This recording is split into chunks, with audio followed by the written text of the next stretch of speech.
United Wrestling Network World Heavyweight Champion. And make sure you tune into the Alliance blog every week.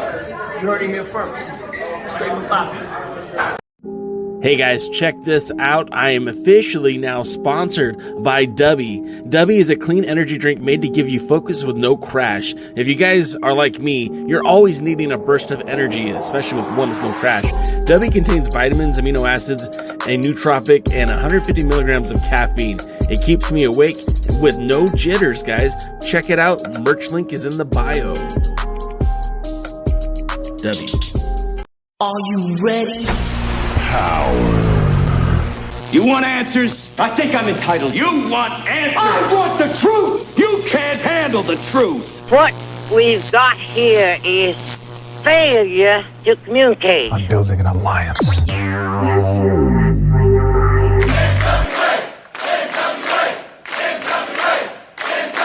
God bless the internet. Okay, let's party. It's showtime. It's time for the Alliance Guys podcast with your hosts Kevin Frazier, Jaden, DKM, and J. Cal. What is up, everybody? Welcome to the Alliance Guys podcast, a presentation of Alliance-Wrestling.com, your number one source for news and information for the National Wrestling Alliance. I'm J. Cal. That's DKM. We're here to chew bubblegum and kick ass, and guess what? We're all out of bubblegum.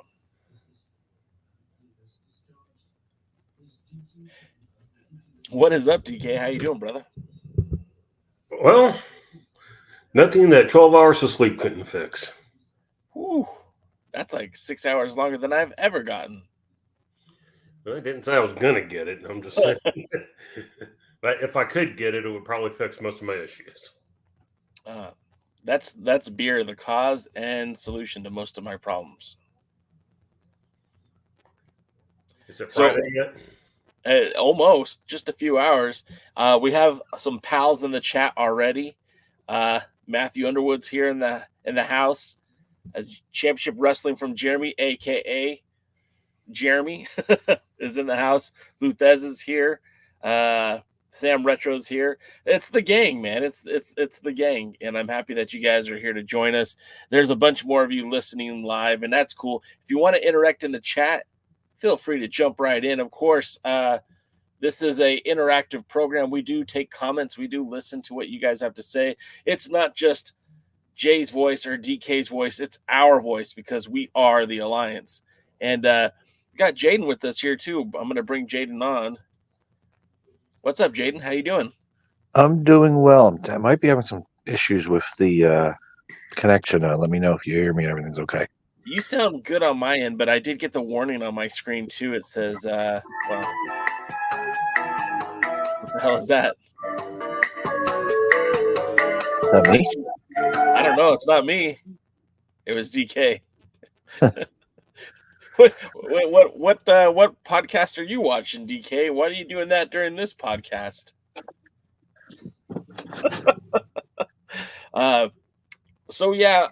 What we're going to talk about today, of course, is the NWA's return to Florida, to Sarasota, Florida. We'll get more into that momentarily. We're going to recap Power for those of you who missed it or just want to hear an opinion on it. DK and I will have those. And, of course, Jaden will have the jokes and potentially, and we just lost Mr. DKM. I thought Billy Corgan's booking had the jokes. What's that now? I thought Billy Corgan's booking had the jokes. Ooh, did you watch Power this week? Right. Is that a Yes, no? with a asterisk. It was there in the background. I paid attention to some things. Some stuff I paid attention to by listening. Some stuff I have no idea what went on. I just kind of turned my head and it was over or starting or something. So, with an asterisk, yes, I did watch it. You have kind of an idea what happened. Yes. Do you I have have opinions on things that I did pay attention to. There you go. That's the key right there. And I'm sure DKM will join us momentarily. More folks have joined in the chat. Sean Mega, Nick Hausman knows how Nick Hausman know more than y'all. Because I'm not making shit up, Sean. I report facts, not mythos. I'm going to AEW tomorrow, Jaden. I'm sorry to hear that. Yeah, I'm going Friday night, and I'll be there for the pay-per-view as well on Saturday. And what did you do to deserve that punishment? The opportunity came up. A buddy said, "Hey, do you want to go?" And I never miss a chance to hang out with a buddy. So, plus it's the drive there. There's this awesome Mexican restaurant that has the most amazing nachos with chorizo and the soup, the albondigas, the meatball soup.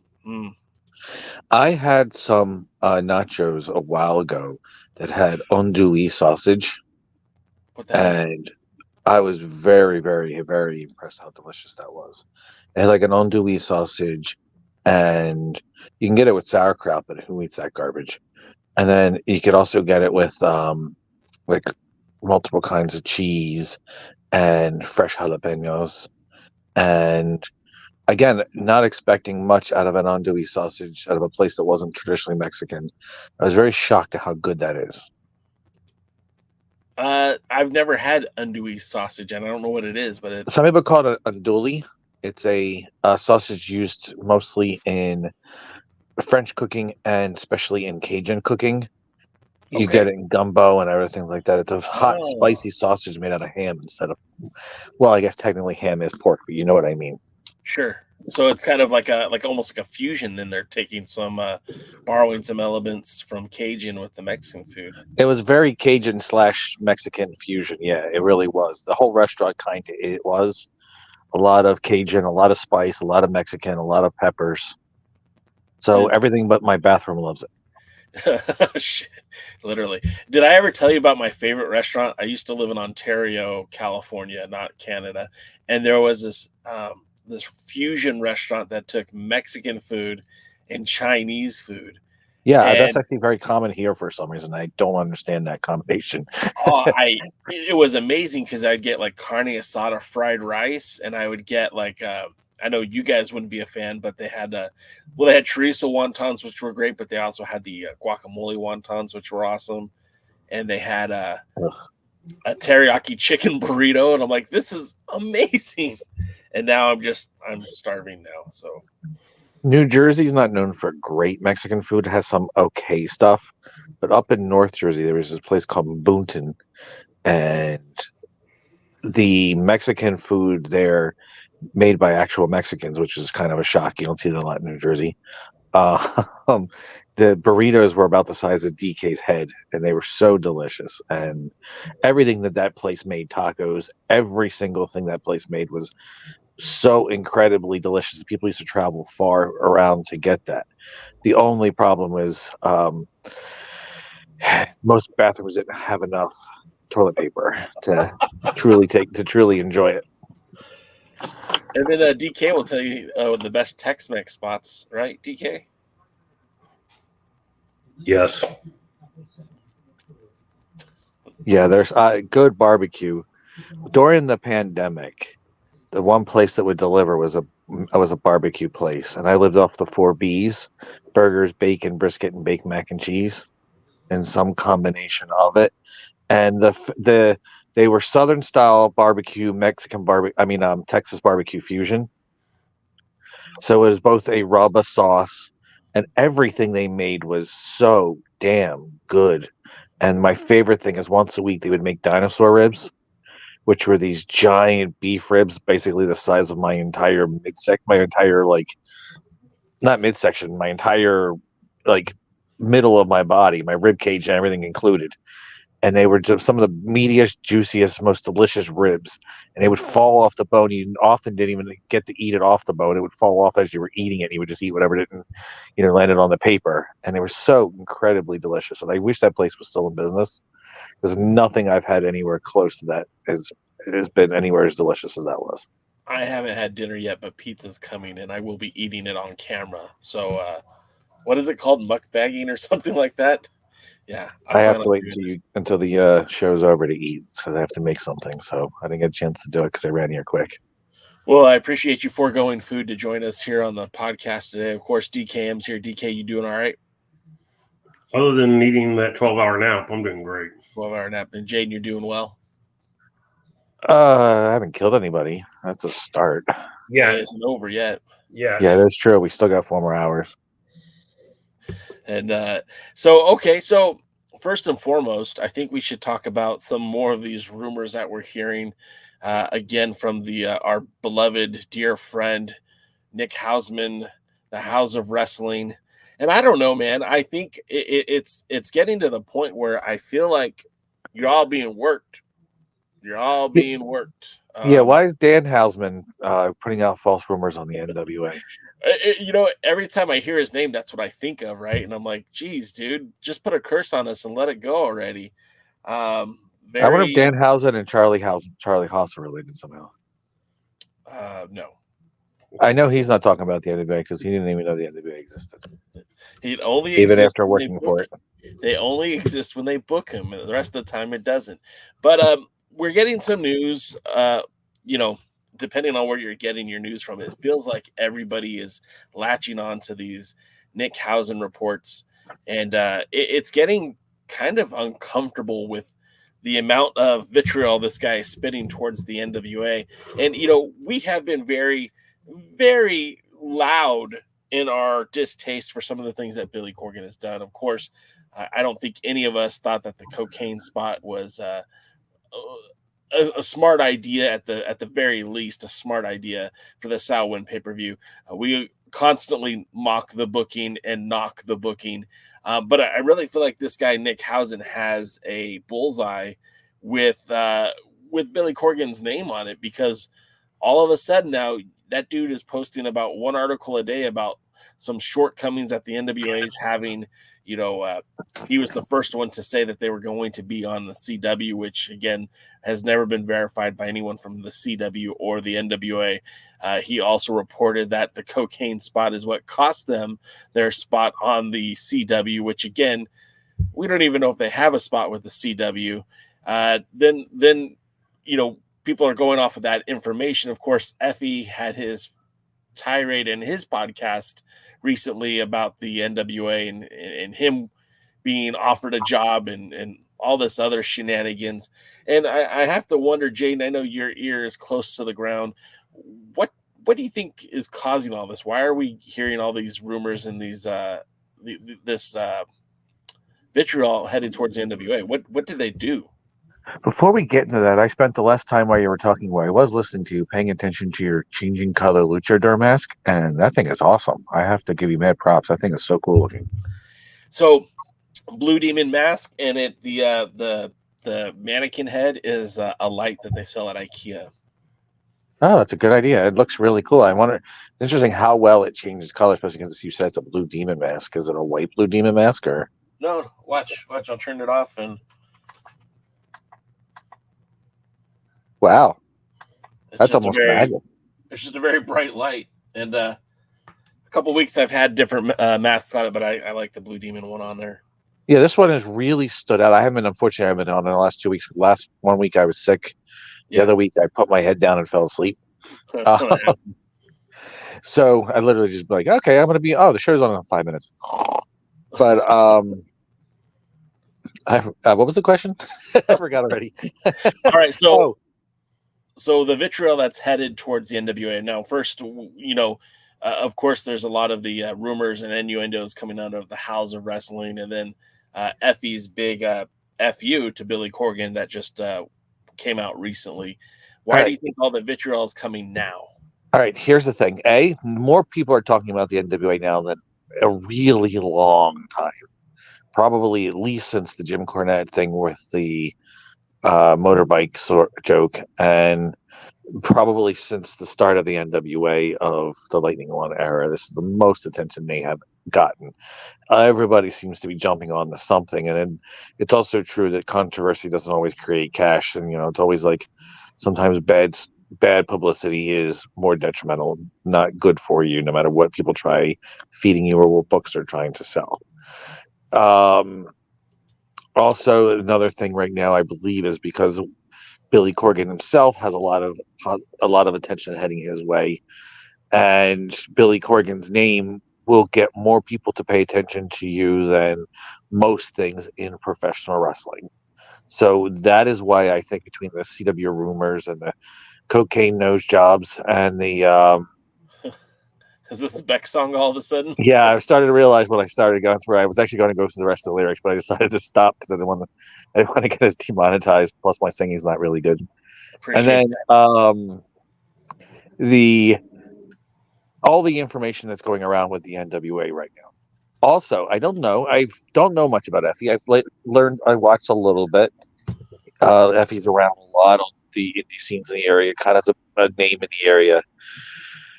And as part of class and boredom, I started doing some weird numbers research crunching, just basically to get something in my head and just to practice my math and my working on my business degree, working on some things that I've been learning. And I really wanted to care about how much, like, the vocal majority of the wrestling fans actually have when it comes to the actual paychecks of these wrestling promotions, because a lot of wrestling promotions gear themselves specifically toward that type of fan. Right. And for the small independent people, they pay a lot of money, they go to a lot of stuff, they have a lot of say, they do a lot of things, they do watch pay-per-views or everything else. So for that type of audience, that's like a big chunk of what the people coming to see them are.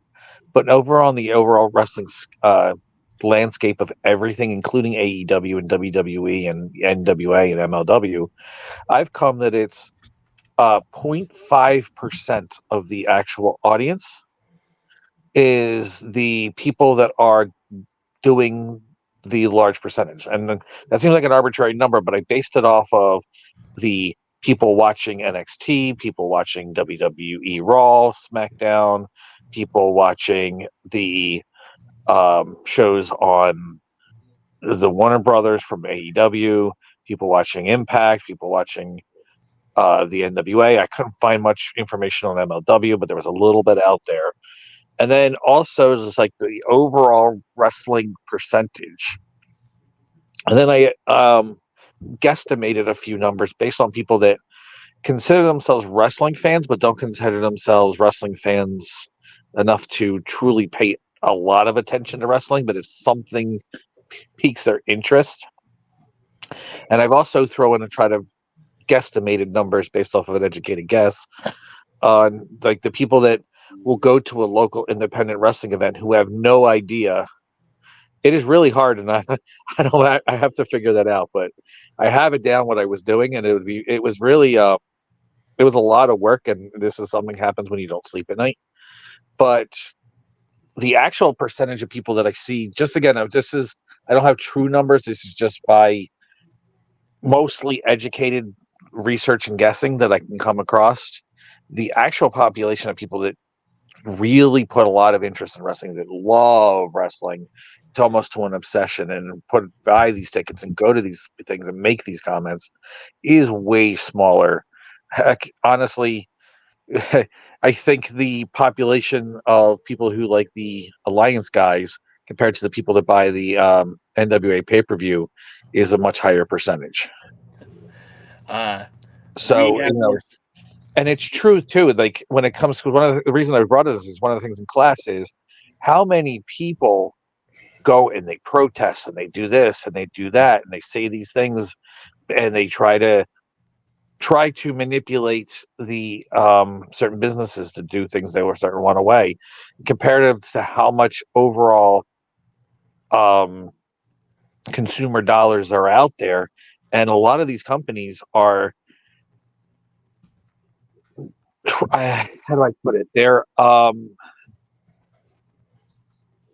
they're putting too much emphasis on so much out there that people are the vocal majority are saying is what's going on compared to what the actual consumer is. They're gearing toward the minority instead of the majority, and that's I think the problem with wrestling right now.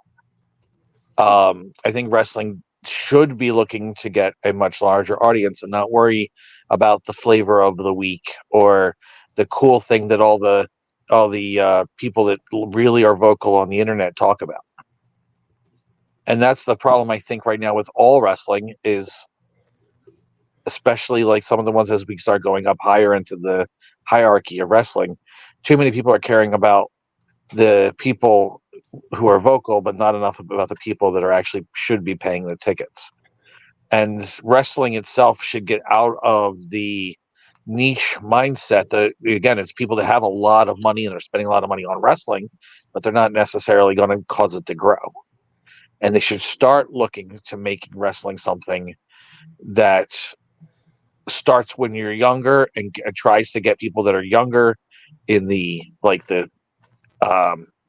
the 6 to 12-year-old range, 6 to 13-year-old range, the 13 to 18 and 18 to 24 are all different groups. But they should really start trying to promote to that, but build loyalty and build into a perception of something that it's like you're supporting your favorite hockey team or your favorite baseball team or your favorite football team. And I don't think wrestling is doing that right now. I don't think wrestling has done that in a very long time. And I think that is something that they should start going into, is building to the majority. Hi. I have a thumbs up. I know it's the wrong one, but can you hit your dad with a coconut? No, she left. Oh. But again, I think it has become to the point now that because so many companies are gearing toward what they're trying to try to be cool or correct or something, there's reasons that they're all gearing towards certain things. They're not only alienating their other customers, but they're not building more customers to replace them. And the problem is a lot of these people, a lot of these groups of people that they gear toward or gear away from even are so vocal and so minority, but they don't actually spend that much money on what they're trying to push out there anyway. It's kind of like trying to sell a barbecue to somebody who's vegan. Well, they need barbecue though. They really do. I mean, honestly, I eat a cow. Cow eats grass. I'm vegan once removed. Does that count? That's the way I look at it. Yeah, I've had a salad. I don't mind the salad with a meal. I just don't want it as my meal. What's a salad? The stuff they put on a hamburger that's green and sometimes red, because I don't like the red part. I don't really like the green either. I never get any of that stuff. Yeah, I don't believe vegetables. All right. Off subject, I don't believe vegetables belong on burgers, unless sometimes it's jalapenos. I could work with that. I learn something new every day. DK, similarly, what are your thoughts? Why is it that this vitriol is coming towards the NWA now? I don't know. And I'll be honest, I don't really know the Effie story. I know he apparently said something and there's been maybe some kind of response from somebody. I don't know. I've never kept up with Effie and his thoughts. And I know who he is. It's not personal. I've just never kept up with them. So I don't really know what that story is. And so I can't comment on it. As for this other stuff with House or whatever, yeah, I think some of this is what happens when you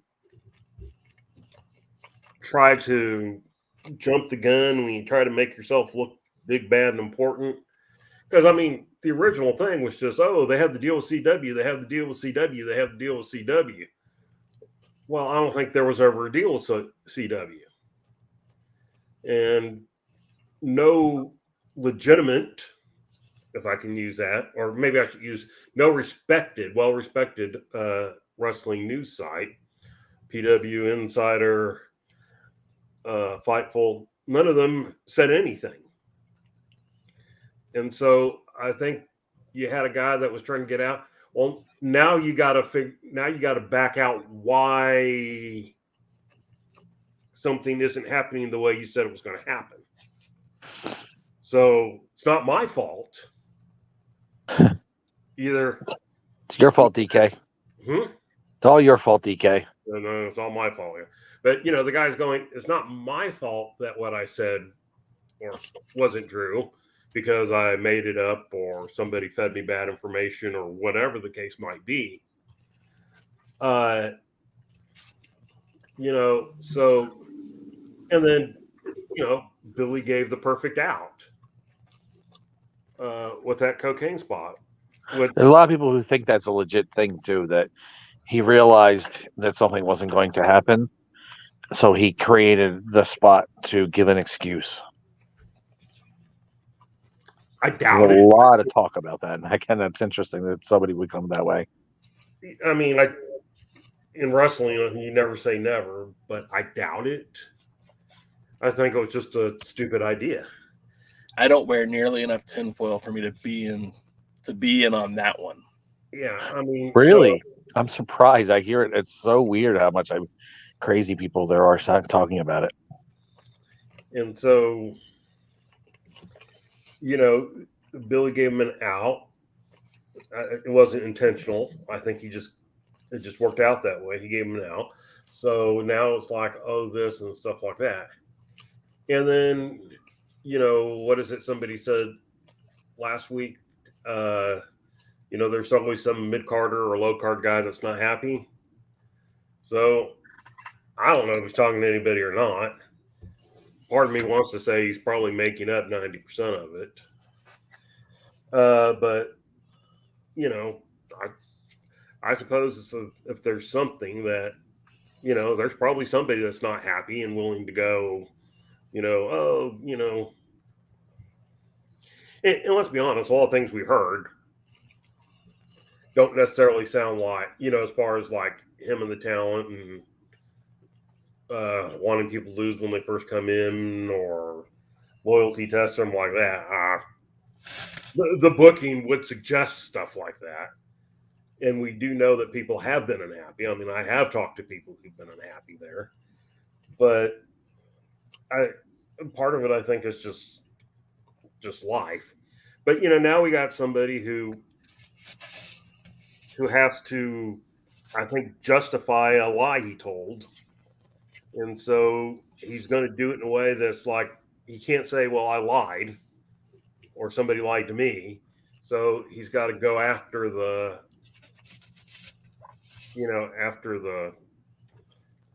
promotion because that's the only way to make him seem legit. You know, it would be really funny if and I really am giving Billy Corgan a lot of credit, but if he Tyrion Lannistered a bunch of people and told them all that they're in different stations, and then the one person leaked the information saying it was the CW, when that's how he knew that who was the mole. I don't think so giving him a lot of credit, but that's a Vince thing, isn't it? Didn't Vince do stuff like that? Yeah, I heard that in the past, that he used to stooge some of the writers to see which one was passing off information. Okay.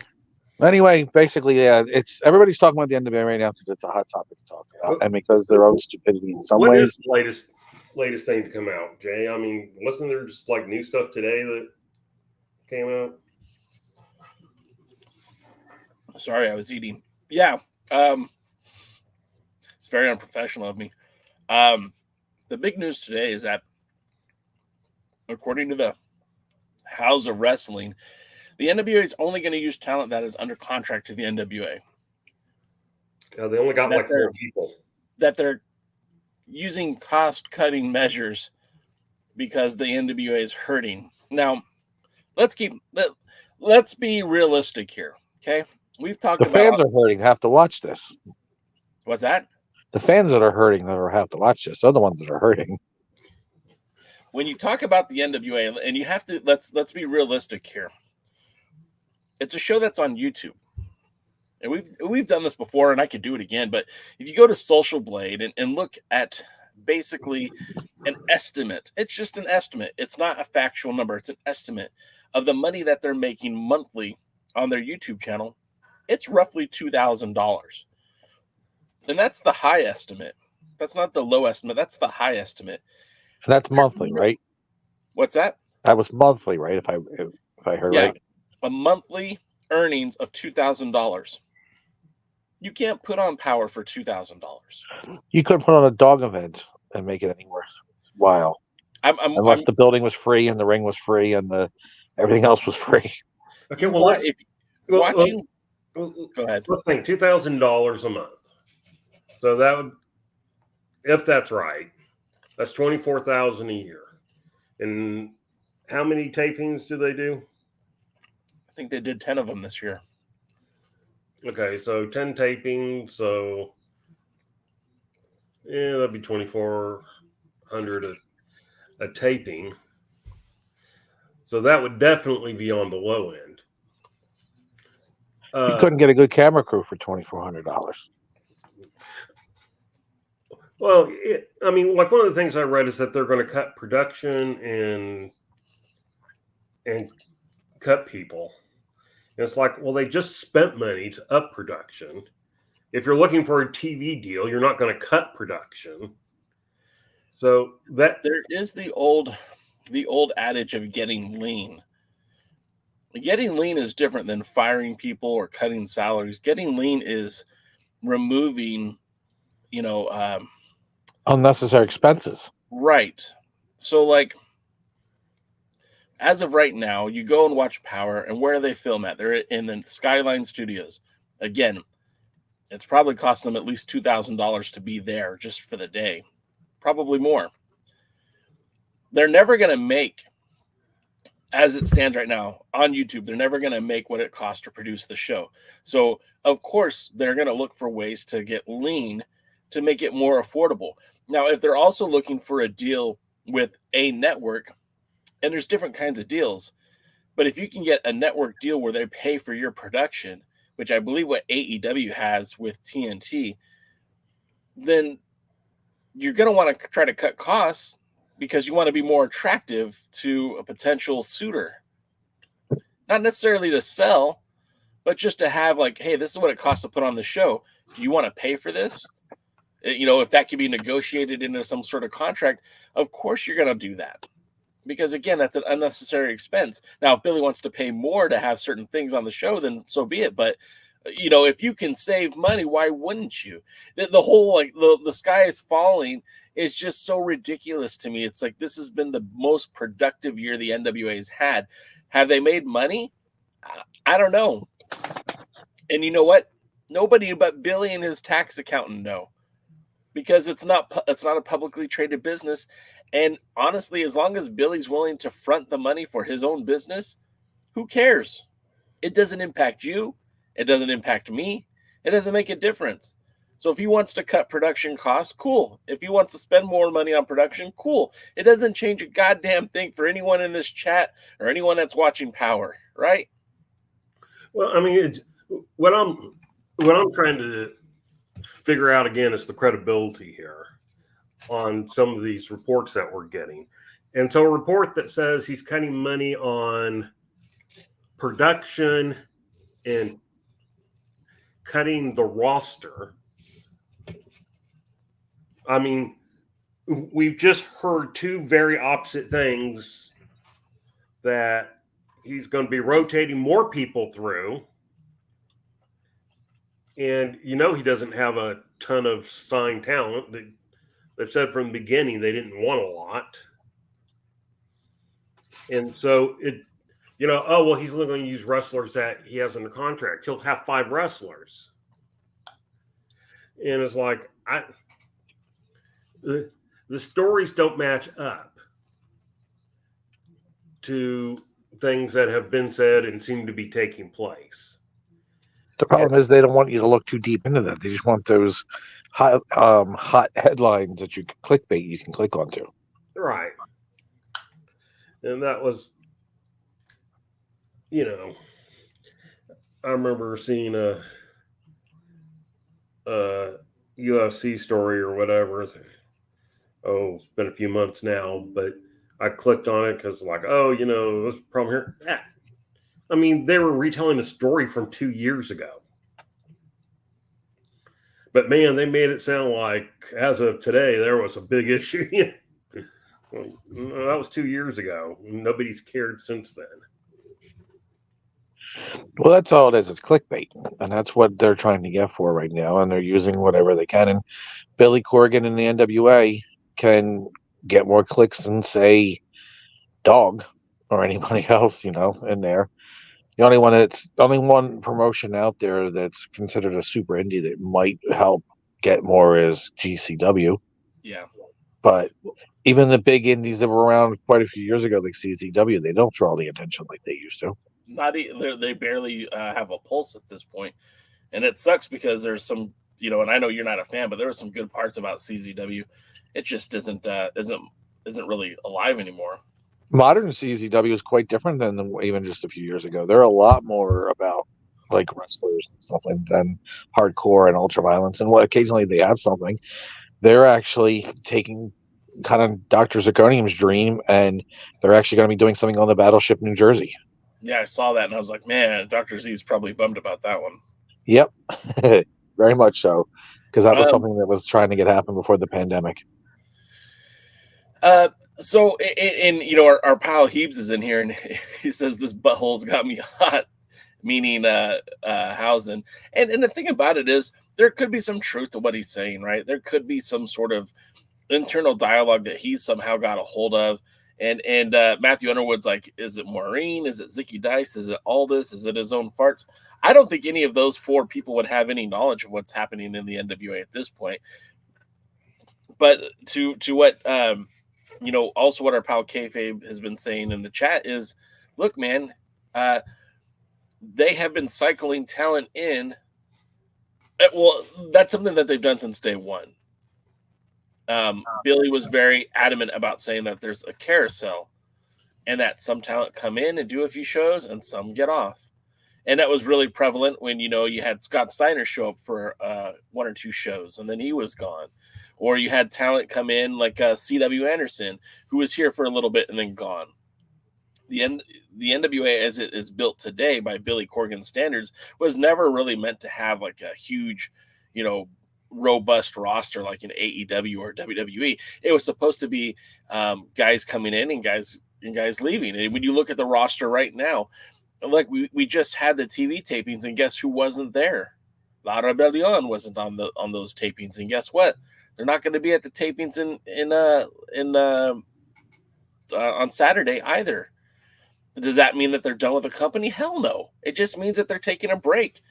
You know, Mecha Wolf wrestles for AAA. Bastia does a lot of independence. You know, there's a lot of things going on at the moment. It's ridiculous to me that people are starting to think like, hey, you know, they're cutting talent rosters. Bro, they just brought in the Carnies. They just brought in the Heat Seekers. You know, look, I have a couple of the names of the people that they brought in or are going to bring in. May I say something real quick? Go ahead. People who are complaining about the rotating roster apparently never watched any territorial wrestling back in the day. Yeah, you had your guys, your regulars, and then everybody else was just rotating in and out. And I'm going to quote Jim Cornette: "How can I miss you if you won't go away?" Some of these guys have been here too long. They need some freshness. And didn't you and I and DKM all agree that Nick Aldis should have taken a step away before? You know, if you'd have came back after a couple of months sabbatical, it would have been exciting. You know, he never really left, but just some of the talents, his injury angle was 1 week. Yeah, some of the talents that have debuted or will debut on this season of Power that we haven't really seen before. You know, we had the Heat Seekers show up. We just saw Mo Jabari this past Tuesday. We're also supposed to see Devin Dixon. We're supposed to see Spencer Slade. Can't wait for that one. This kid, go back to that Spencer Slade kid if you can. This kid right here, I see something special in him. So hopefully somebody knows what they're doing and can take advantage of that. And this Tuesday we saw Charity King and Danny B as the King Bees make their debut, and even before that, the tapings before, we had Zicky Dice make his return to the NWA. He wasn't at these tapings. I don't know if that means he's completely done with the NWA or if he just wasn't available. We see Matt Cardona kind of come and go.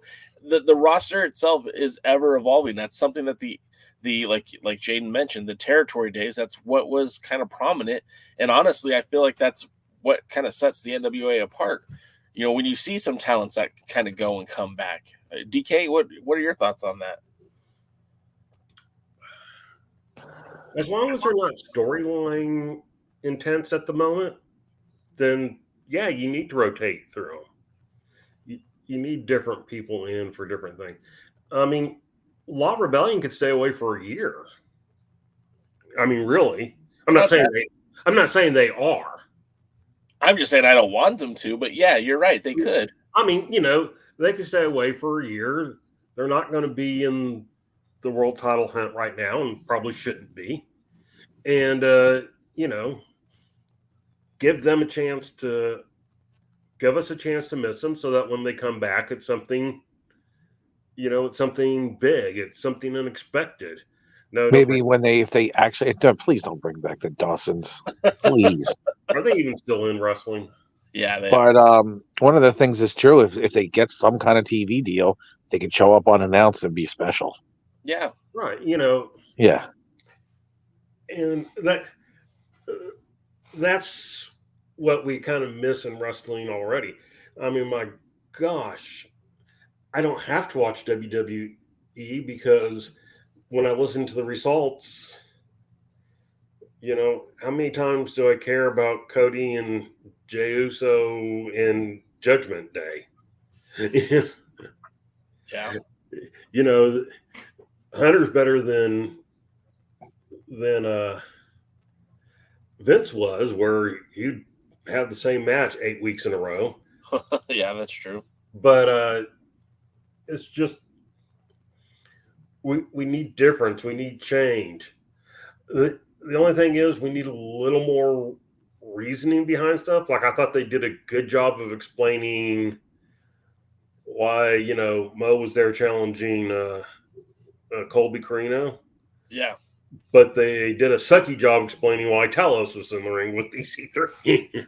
Yeah, and I mean, that's more of a booking, right? But I felt like they did a really good job of talking about Mo, and we'll get to that momentarily. But you know, Scott B points out Tiffany Nieves is a hell of a talent. She was just at the last tapings as well. It seems like she's going to be with the team for a while. Remember, Roxy showed up with Pretty Empowered, and she was there for a while. Then we hadn't seen her for weeks, and she just showed up to get kicked in the face a few weeks ago.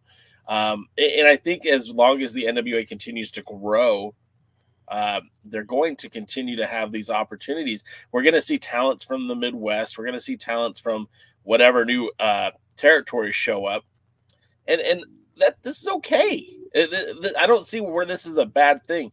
You know, if they're saying, hey, we're going to cut the roster in half, okay, you still need, you know, that's one of the biggest complaints we've had about this roster is it feels like sometimes it's out of focus, that they don't really know what they want to do with some guys. You know, put a bigger focus on them. Now, I do have one complaint. Only one? One specific complaint at this moment. Our TV champions disappeared. We haven't seen Mims in a while, for sure. I mean, he was at the pay-per-view where he got beat by a woman. And he got beat by a non-binary person. A woman's champion. There you go. I'll take that. All right. And cleanly. And yeah, that TV title should be what these tapings revolve around. And yeah, I agree with you on that. And they did that so well with Pope, and then they've never done it well. They've never done it well since Pope. I'll give them before, because that was just right before the pandemic and everything. So, well, and even with Tyrus too. I mean, they still made it about the TV title when Tyrus was TV champion. You know, they had number one contenders matches for it. They had things going on. It just never, like, it wasn't good. But you know, with that being said, the only reason Tyrus won the TV title because he thought they were talking about TV dinners. Hey, Willie, did you hear that? Jaden's trying to steal your gig. Yeah, but look, I want to say this. The rumors about the network, the rumors about not being on the network, the rumors about cutting talent. I mean, I'm sure there might be some truth to all of this, but stop buying what Hausman is saying. Somebody's feeding him something, and I don't think it's 100% accurate. And you're getting other people running with this stuff. You know, I would say, like, just block them, you know, but I don't know. At this point, I don't feel like you're getting a legitimate journalist when it comes to that guy. And I've said it multiple times, and I'll continue to say it. He hasn't been able to give up a source for the whole CW deal. He was the source, in his words. I'm done with that guy. So let's move on from that. You guys okay with that? Can we move forward? Please. Let's get on something I actually give a crap about. Well, can we talk, before we get to Power, can we talk about the return to Florida that the NWA is doing this weekend? Sure. I know nothing about it, so maybe it'll be interesting. Well, okay, so tomorrow night, the NWA is going to be partnering with Fight the World Wrestling, which is, I don't know if that it's owned by the Let me say that again. I don't know if it's owned by Markova and Brian Idol, a.k.a. Mikirio, but I know that they are the instructors at the wrestling school. They're having this invasion that's happening tomorrow night in Riverview, Florida. Billy Corgan will be in attendance. The poster heavily advertises Trevor Murdoch's Daisy Kills, Mikirio, Markova, Thom Latimer, Aron Stevens, and then what I can only imagine are two talents from the FTW wrestling camp. And Billy Corgan, like I said, is supposed to be making an appearance there. They have advertised one match, and the match is, I have it here on my screen. If I can get to it. This one. And that is Labrava, Escobar, and Samantha Starr teaming up to take on Natalia Markova and Kamille.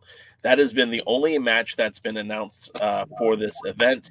And again, Labrava Escobar is another one of those who have come in to do a few NWA tapings and then disappeared. That's the only match that they've got announced for Friday night. But you know, with Billy Corgan being in attendance, who knows? You know, the last time he was in attendance for an event, which was the Exodus Pro event, they made the announcement that they'd be part of the territory system going forward. So a lot of people are expecting that kind of an announcement. I don't know if I'm expecting that or not. DK, what do you think is going to happen tomorrow night? I'm really clueless. Wrestling. Since they haven't said much, it's just tomorrow night's the one they haven't said much, right? Yeah. Yeah. Yeah. Why is Markova teaming with Kamille? That doesn't make sense to me. Yeah, it's kind of weird because they've been enemies for such a long time. They've had so many countless matches against each other, but again, it's not an NWA show. It's not booked by the NWA. It's booked by FTW. So I don't really know. Again, why does Samantha Starr is seemingly your baby face right now, and she's supposed to be taking on the champion the next night? Why are they teaming her with Labrava Escobar when, you know, number one, that woman hasn't really had much of an impact in the NWA as of late, and number two, when she was there, she was a heel. So they're kind of matching these matches. I don't really understand it either. Well, that's typical Billy Corgan. Yeah. Now, Dodie in the chat says no EC3 at FTW. What a missed opportunity of no world champion to defend the title against the top talent for the announced new territory. Well, number one, we don't know if it's a new territory. Number two, I don't even know if EC3 won't be there. I think he will be there. I just don't think he's. They've advertised many matches yet, and then the next night, it'll be the first night that the NWA returns to Robarts Arena, the first time in I think it's 37 years, 36 years. The last time the NWA had an event at the Robarts Arena was back in 1987, and the show was headlined by Barry Windham defending the NWA Western States Heritage Championship against Dory Funk Jr., and Mike Graham and Rex King took on the Midnight Express, Bobby Eaton and Stan Lane with Jim Cornette. So it's kind of a bit of a historic night for the NWA to return to the Robarts Arena. It was a venue where Championship Wrestling from Florida held many events back in the day. DK, is this a reason to celebrate? Is this something that should be more punctuated and talked about, that they're returning to this historic arena? Depends. How big is the arena? Huh? How big is it? It's a great question. I'm not sure. It's where the Championship Wrestling from Florida had taped in the past. I mean, does it seat 300, 400, 1,000? Just looking right now, probably about I'd say probably about maybe 300. Okay. If they can fill it up, it's good. And, especially if they can make it look that way on camera. Yeah. So if it's, and of course, capacity and how they set it up are different things, but Jody says that they have a capacity of around 4,000. That I didn't know that, but okay. Well, if you can hide that, then you can still make it work. If you can't hide it, it's probably not a good thing. They've had the circus based on pictures. I think Jody may make maybe an accurate estimation. Oh wow, yeah. Here's let me see if I can pull this up. For concerts, I know that they've had. I just ripped this off the internet, so don't hold me accountable for it. But it looks like for concerts, that place has been packed, and I'm going to pull that up right there. Well, all right, here it is. Robarts Arena is a multi-purpose indoor arena in Sarasota, Florida, located on the Sarasota County Fairgrounds, built in 1967. It has a seating capacity of about 4,000. Cool. We all know Wikipedia is accurate. And then Jody says that, of course, the NWA is only aiming for 306 seats outside of the general admission seats. So those are the floor seats are 306, I would imagine. Looking at pictures, I think the floor could hold a lot more than that, too. Yeah. They're probably going to have to cut off half the arena just to make it a plausibility. Well, I mean, Jaden, as someone who's been associated with the NWA for as long as you have in the past, is this something to celebrate? Is this something that the people should be excited about, or at least talking about? Anytime the NWA is promoting is good, as long as they're promoting something well. Hey, Jay. Yes? According to the fair, the fair site where the arena is located, it has a capacity of 4,845 people. So, is there going to be a fair at the same time? Because I think that'll help. It would actually. I don't know, but it's so it is a bigger arena. So it gets down to, can they make it look small, or are they going to show a lot of empty? And if they show a lot of empty, it's not a good thing. If they can make it look smaller, leave out, my guess would be the actual seating area and just keep it on the floor, then it can still work for them. Well, and then the flip side to that too is, are they even going to show the fans? Because I mean, when they're taping in Nashville, the cameras, cut out the fans there. So I mean, who knows? Well, that's a good point. I would, you know, they're making such a big deal of returning to this arena. I think if you don't show it looking full of fans, you're kind of embarrassing yourself. And they have two big title matches announced for this event. Of course, you have Kenzie Paige defending against Samantha Starr. Now, Samantha Starr won the opportunity to challenge Kenzie Paige at the Samhain pre-show when she bested Misa Kate, Chelsea, and Tiffany Nieves in a number one contenders match. So I love the fact that there's some continuity here, and Samantha Starr just wasn't given this match because they like her. She had to earn this opportunity. And of course, in what I could only imagine is the main event, a friend of the show, Jax Dane, will be taking on EC3, challenging for the 10 pounds of gold. Of course, Jax Dane has a resume that's longer than most, and certainly has been a great NWA World Champion in the past. Are these ticket sellers? Do you think the fans who are showing up to Sarasota are showing up for an NWA event, or are they showing up to see EC3 and Jax Dane? What are your thoughts, Jaden? I think they're showing up to see an NWA event. I like the fact that Jax Dane's taking on EC3. I like the fact they're putting a former world champion in there with him to help create and help build EC3's credibility. And I think both talent and aesthetic-wise, looks-wise, Jax Dane can be marketed very well and can make something of it. But I don't think a lot of people outside of the very small people that follow the NWA really know who Jax Dane is. You have a much bigger crowd who knows who EC3 is. So they're coming to see the NWA name in an area where the NWA name still means something.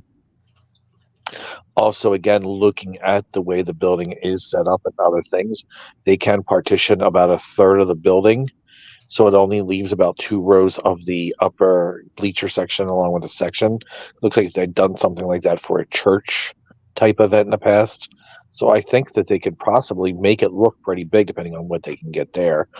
So I think this is something that if the production and things are set up right, it could look like a really big thing, and they don't need to know that it's only at maybe 1/4 capacity at best, or probably like 1/8 capacity at best. And this is the same arena. Like this is the first time that the NWA will be there in such a long time. But WCW also used to do TV tapings there, and a few other. I was looking at. I don't know that any other real wrestling promotions besides WCW was there, but it is the first time for the NWA in, like we said, 37 years. I think that's pretty kind of. To me, I think that's cool. I know that also Google, when you use Google, it tends to manipulate certain things toward what your own type of interest. But the fact when I was looking up this building, looking for ways to possibly set it up, and looking at pictures of things they've done in the past, there's a lot of current NWA information out there on that. So maybe locally, at least, they're probably doing a good job, or at least getting a lot out there. That there's hopefully at least that they're coming to the Robarts Arena or Roberts Arena or whatever it's called again. Yeah. It does look like they hold other sporting events there, like boxing and. Yeah, they've had a lot of. It's very interesting, the diversity of things they've had there, from the circus to church events to boxing to concerts. I think there was some comedian looked like he was there in the past, basing it on the pictures. So they probably put on events constantly. It's probably a well-known destination point in the area. Yeah, I just saw a photo from the Robarts Arena where they did boxing, and I mean it looks pretty good for having a ring. Let me see if I can pull this up so we can take a look at it. Sorry for the delay, guys. I didn't think we'd be diving into this, but it's kind of cool to talk about it, right? Apparently, one of their bigger events recently was called Puppy Pals. My wife would have loved to have been there. I'm curious what it is. Is it like a bunch of dogs? So like that was for a boxing event, it looks like, or maybe Yeah, and an that's set up MMA. right in the corner where it also looks like they set up that church revival thing that they were doing. And that's exactly kind of how it's set up, where it only has like a couple of the actual sets of the bleachers along with a little cutoff, and and that's how it's basically like looks like about 1/5 of the actual arena. Well, and if that's what it looked like on TV, would anyone complain? If they smartly put everybody on 3/4 of the sides, they can make it work. Yeah, I mean, the key is how it looks in the taping. Yeah. I mean, it's got to look big. I mean, when World Class ran Texas Stadium, they don't tell you that half the stadium is empty. Yeah. That they are on one side of the stadium and the fans are on one side of the stadium, and the other side of the stadium is just completely empty. Well, I went and saw back when it was still NWA, when Dave Marquez did a minor league baseball field in Yuma, Arizona, in 110-degree weather, and hey, they did a wrestling show at a minor league baseball field, but if you had counted for the bleachers, there was probably a third of the attendance that would have filled up that that stadium. There wasn't enough people to make it look good sitting in the seats, but they had seats out on the field, so it was kind of a little bit more fans were closer to the action. But still, I mean, if you watch the video of that event, it looks great because they were smart to hide the camera angles, and you didn't see like the outfield where there was nobody at. The cameras were all shooting towards the fans, and it didn't really go much higher than than the tops of the heads, so that you didn't see the empty bleachers behind them. And they were lucky. 110 degrees. It was a cold front going through Arizona that day. I remember talking to some of the guys after the show, and they were telling me about being body slammed on that ring. And they're like, man, the opening match must have sucked because that ring had to be 120 degrees when you got slammed on. I'm like, that just sounds like the absolute worst. Dog did one for, ironically, a church event. And it was outside, and the canvas was black, and it just happened to be about 110 that day, too. Jeez. So a lot of people got cooked. Our pal James points out that if you were watching the live stream this week with Gary Horn and his cohorts, that the official, they said that it's not going to be a taping, but it's a full arena event that they're going to chop up for episodes, and that they keep stressing that numerous times. So again, it probably won't be filmed to look good on TV. It'll probably just be filmed, which is, again, I don't have a problem with that, as long as there's, they're not doing an arena show with, 100 people there. Well, and again, that's one of those, however you say it, if it's going to be on TV or their broadcast, if it's going to be on Power, let's say, it doesn't matter whether it's an official taping or just a chopped up thing. It's still got to look good when you put it out. And, but you were talking about heat. That reminds me of stories of in World Class, the Sportatorium, world famous Sportatorium. A lot of people don't know, had neither air conditioning nor heating. Yeah. In the summers, under the ring light, 130 degrees, I heard one time. Yeah, it could get up to like 120 and stuff like that. And add to that, the ring wasn't a standard wrestling ring, because it was also used as a stage and for other events like boxing and stuff like that over time. And so they replaced it later, Global Federation time and that. But yeah, it was hard. It had rats that lived under it. The cats that lived in there to eat the rats. Yeah, and cats that they had to do the rats. They go, people would come early and they would bang on the ring to get the rats and the cats to run. That's insane. And all arenas have rats, at least back in those days. Not that type of rat. Although I suppose a few of them probably ran out too. Well, if Terry was wrestling, they sure were there. Oh my gosh, that's for sure. All right, so let's talk about power because no, or do you need to? You want to go take your medicine? We'll talk about power when you're done. yeah, I want you to go ratchet up something. I'll be back in 2.7 minutes. 2 shakes of a lamb's tail. That's a shake and a half. Did you hear about the drama that's been happening out my way, Jaden? I know you don't really pay much attention to the SoCal wrestling scene, but I think in conjunction with the AEW pay-per-view that's happening this weekend, tonight actually, the Globe Theater, which has been the home for Pro Wrestling Guerrilla, also the home for the Ultimate Women of Wrestling, where they film matches quite frequently, reportedly was going to be closed down. And the reason why this is newsworthy is because a wrestling company by the name of Prestige is in our backyard tonight, holding a wrestling event in conjunction with the TJPW, the Tokyo Joshi Pro Wrestling company, where Max currently is the International Princess Champion. They were holding an event tonight, and seemingly they had to cancel the venue because the venue was closed unexpectedly, unceremoniously. Just, hey, we are shutting doors. So they were scampering to find a new venue, and I guess the owners of the building and the lessees of the building came to an agreement.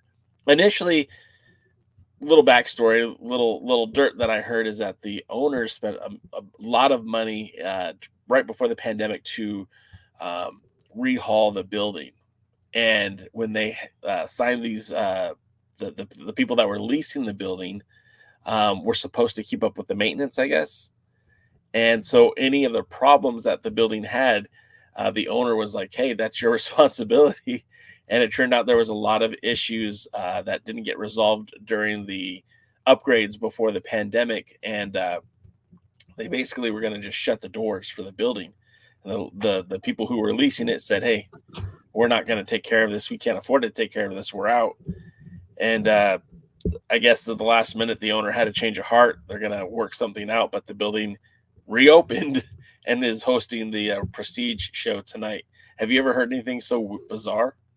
I've heard one time of a wrestling promotion losing their home building because it's going to be turned into a pot dispensary.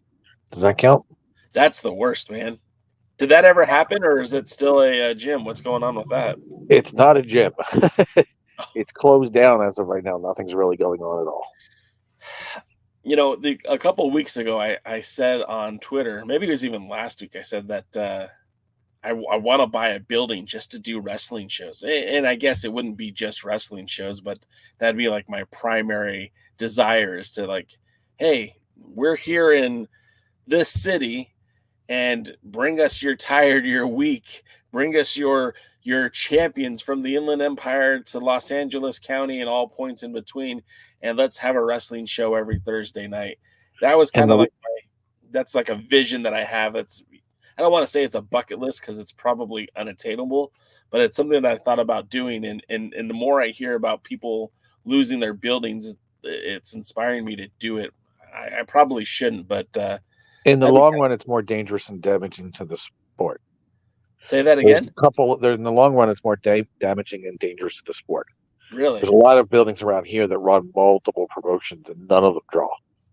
Or a few might, but they're all using the same talent.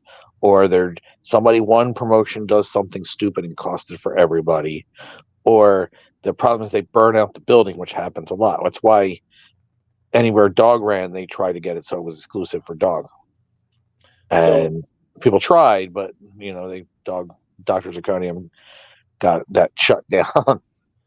So for Pori Hemplo, Jaden, if it was me, your pal Jay, who decides to buy a building that could fit 250 people and did a weekly live wrestling show, but just invited wrestling promoters from all over the area and just, hey, bring your guys in.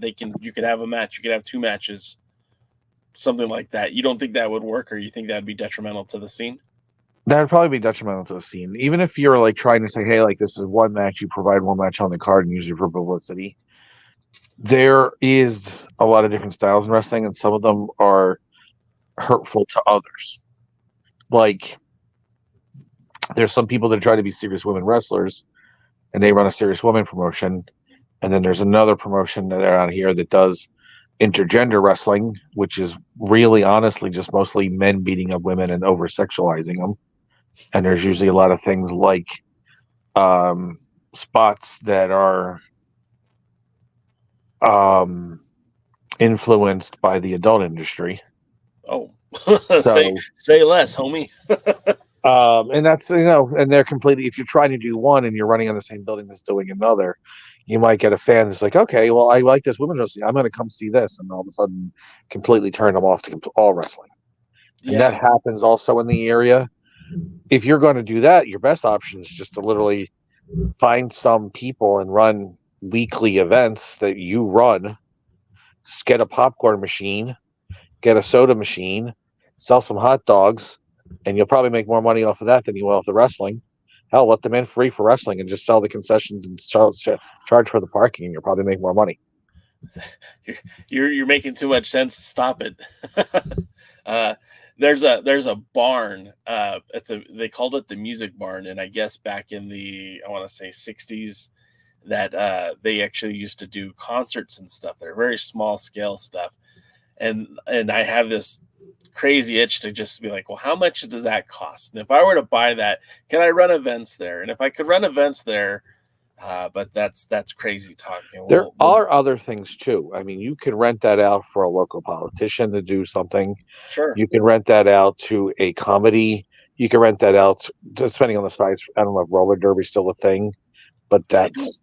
I honestly don't know. Yeah, there's a lot. Look, I'll be honest. There's all kinds of things that I've thought about, like comedy clubs, small music bands, even like if you have the space for it, you could set it up for modeling. Have people come in and do their modeling photos and stuff. All kinds of stuff. All these things pop into my head. People doing TikTok things. There's a lot of influencers out there that could probably do something in that building. That you can charge them for, because that's what they need, content. And I don't even mean like the adult things. I just mean things.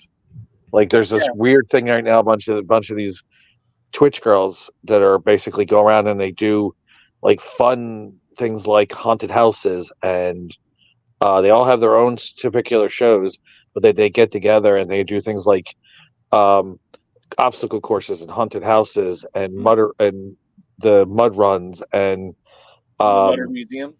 Yeah, the Mutter Museum. I knew you'd say that when I was going to say mud run. And by the way, did you see the thing I sent you from Spanksy? Yeah, yeah. I thought you'd appreciate that. I did. But there's a lot of things you can do. In reality, if you don't have the full time to do it, you want to do it. Hire somebody, and their job is they go out and they fill that place. I guarantee you, if you knew what you were doing and had somebody who was willing to go around and put the footwork in, you could fill that place constantly. Yeah, I mean, in my backyard, there is one place in particular. It's like a skating rink, and they started doing wrestling shows there. There've been at least 2 promotions to work there.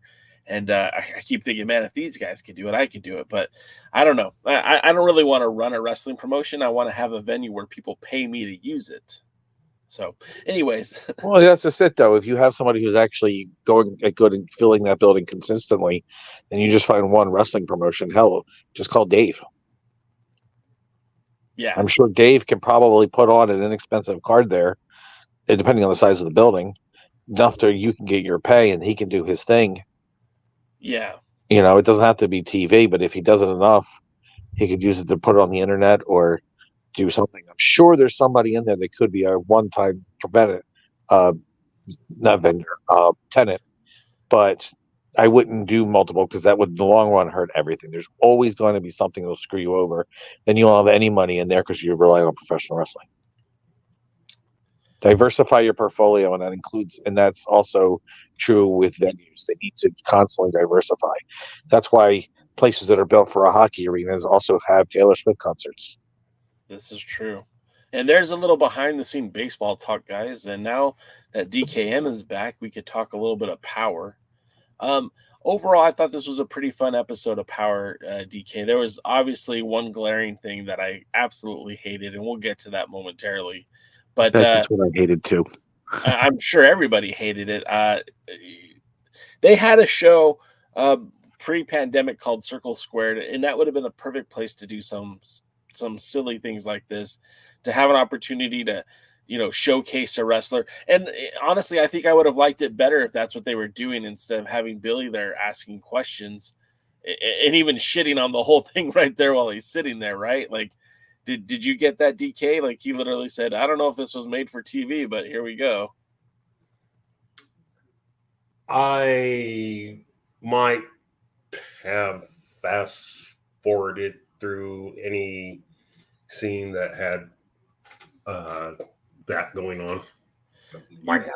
You probably made the right decision. Now, Jaden, you said earlier on that you just kind of were background musicking the show. Did you pay any attention to this? It was there. Again, I let the whole thing, I didn't fast forward through anything, but that was, when we talk about it, I will chew that up and spit it out and make fun of everybody involved and hopefully put so much shame on them they'll never do it again. I mean, the best thing about it is perhaps maybe we get Paul Burchill in the NWA. But instead of that, let's talk about the opening match. Of course, the first match of the night was the World Junior Heavyweight Championship match featuring Colby Corino taking on Mo Jabari. I felt like Joe Galley did a great job of explaining that Mo Jabari caught the eye of Billy Corgan while wrestling against Kerry Morton for Dungeon Championship Wrestling, the promotion that is owned by Bret Hart and the Hart family out there in Calgary, Alberta, Canada. And it was a nice introduction to Mo Jabari. They brought up the fact that he was trained by the Storm Wrestling Academy, which I actually know one other wrestler that trained there, our pal Nick Madrid. If you guys remember Nick Madrid, he trained at the Storm Wrestling Academy. So it was kind of cool to see somebody else train there. And pretty good match. I thought he was well-versed in the ring. I felt like maybe towards the end he got a little blown up. But overall, I thought the match was pretty good. And another challenge for Colby Corino and a new face, a new person in the junior heavyweight division. I thought that was a solid win for me. DK, what did you think? I enjoyed it. It wasn't,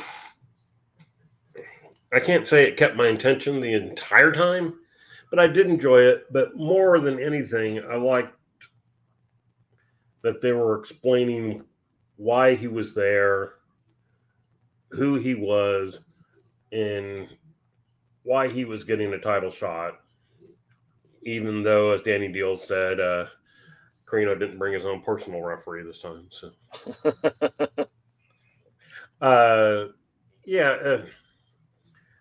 definitely some good action in it.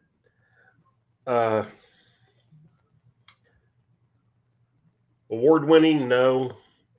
Good opening title match, sure. I mean, not every match has to be match of the year candidate, but for what it was, I thought it was pretty good. Jaden, did you happen to catch this one? Yes, I did. Now, the whole reason I even watched this is because EC3 was defending his title.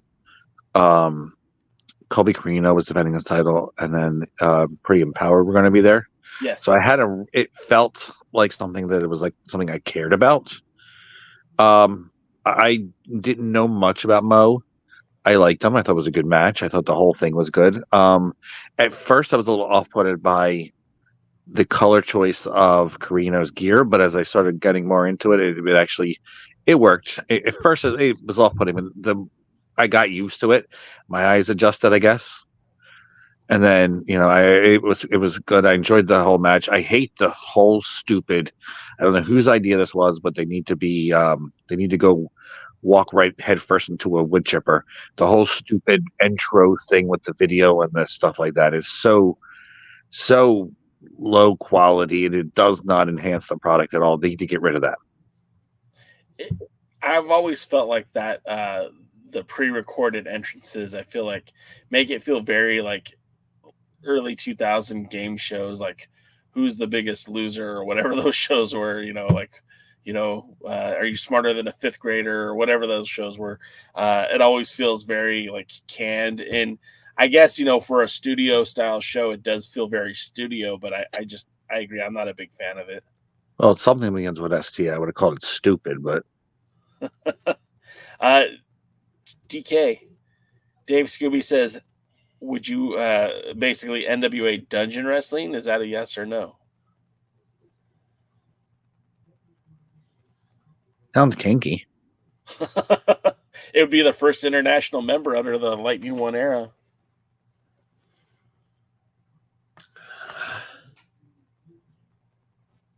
Yeah, I think it would be okay. Jaden, do you have a say either way? If they can get the Bret Hart Association, it'll be very smart. I mean, could you imagine a world title match, EC3 versus whoever? Let's say Chris Adonis, because he's right now the top name in Dungeon Championship Wrestling. And they do a match between the two, and Bret Hart's there holding the 10 pounds of gold to award it the winner. I mean, that would be pretty boss, right? Yeah, that's actually would be very smart of them, especially with the whole rumors of the AEW turning Bret Hart down. I think that would, apparently he wanted to be a producer, and they wanted him just to do some managing and some on-screen stuff. And allegedly they turned them down. But I think that would be a very big win, I think. There is a lot of promotions out there that I think they can, I would say manipulate, but capitalize on. OVW, Al Snow, the Reality of Wrestling, I think it is, with Booker T. They could have people there, and it could add something to it, but not be like the retirement home for the stars like AEW does sometimes with their managers. It could be used to enhance without exactly overshadowing, or just there because they're a name and they're more entertaining than the people that they're managing. So that's the only reason they're there, because that way they make good television and just trying to throw spaghetti to them that hopefully something works. I like Lance Archer. What are you saying? Lance Archer isn't the problem, and it's not even really Jake the Snake. Lance Archer is the only one taller than Jake the Snake, I think, in the company. Yeah, probably. But yeah, that's the problem. So moving on. What were your thoughts on the match, Shane? You liked it? It was good? I did. I thought it was a good match. The name Mo Jabari, I don't know why it doesn't flow. It doesn't really pass the name test. Sure. I think if they give him another name, or if he came up with a different name, but I don't know. It just doesn't sound like a wrestler that I'd pay to see. But is actual in the ring. I liked him and enjoyed him. The other name he goes by on some of the other independents is the Chocolate Kid. So I take Mo Jabari over Chocolate Kid any day of the week. All right. Yeah. So, all right. So then the next. Is this finisher the Hershey Squirt? Are you waiting for us to disagree with you? What? I don't understand. Agree with me, disagree, something. So is this finisher the Hershey Squirts? The Hershey Highway? Next up was some of my personal favorites, Pretty Empowered, defending against the King Bees. Now, I talked about the King Bees quite a bit on the pre-party. Both of these two were students of the Reality of Wrestling, the aforementioned Booker T Pro Wrestling company. Both of them were handpicked by Jazz to come to the NWA to challenge for these titles. They spent probably as much time feuding with each other in and around Texas than they did teaming with each other. And the first time they teamed together was at Mission Pro. Of course, you don't hear all that from Joe Galley, but you hear some of it. He did mention that they were handpicked by Jazz. He did mention that they were trained at the Booker T's Reality of Wrestling. And again, another solid match. The thing that I had a problem with is, again, there was no build up to it. I felt like you have